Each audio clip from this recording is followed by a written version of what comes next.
Hey friends, coming back at you the morning after our first segment of our real life parenting series, Please Understand Me. And I just want to take a minute because we love your input, and you mentioned a little bit more toolbox time and maybe some more how-tos. Definitely we'll unpack more on the 25th on our next segment, and then a whole bunch in our fall series. But I want to start us off with just this idea and then talk a little bit about a how-to. But anytime we approach any kind of how-to, we want to make sure we understand the spirit of the idea before we start working on the mechanics of it. Both are important, both are essential, but I'm going to compare it to prayer. If we were seeking understanding on how to pray and what prayer is, we actually would want to know the how-to, but we don't want to start with the how-to exactly.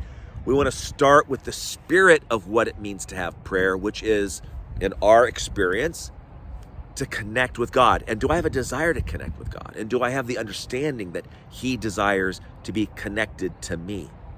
We actually want to meditate on the idea of connecting with God and what that means to us, and almost just check with ourselves to say, I really give a green light to that whole idea. I really desire to be connected to God.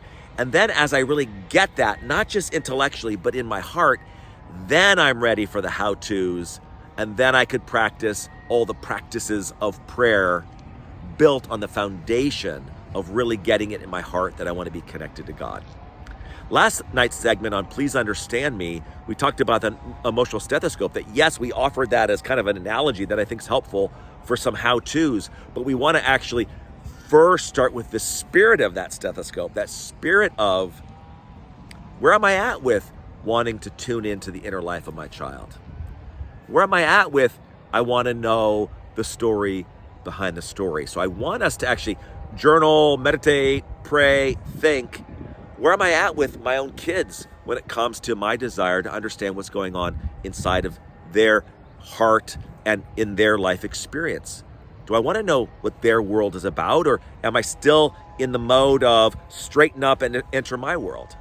We really want to reflect on what direction we're taking this. As we do that and we get in our heart and desire to know the story behind the story with deep compassion for our own kids, then we take the how-to, and one just simple how-to in the use of that stethoscope is when we use that and approach our child with whatever's going on, we're interested in tuning into the emotional content of their experience. They might have a lot of data points, a lot of stories, and a lot of behavior and misbehavior. And we want to get a sense of, hey, sweetie, first of all, come here. Let me give you a hug. Connect before correct. Tell me what's going on for you. And they might go into details. What's that feeling like for you? What's going on inside, sweetie?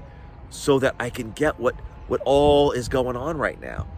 That's the basic how-to with that stethoscope is tune in through our communication skills. Our reactiveness would wipe that out. That'll eliminate any possibility of connecting.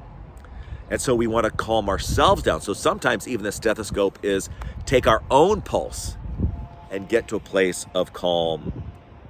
And as was mentioned last night, even using that Jesus prayer to settle our hearts down as we tune in. A settled heart here is going to help our child have a settled heart.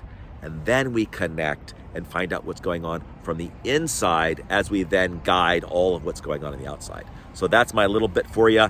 God bless you guys. See you on the 25th. And we're going to recruit a bunch of dads to show up on that because we're going to be comparing a healthy family as we understand the insights from sports psychology. See you then. Take care. Bye.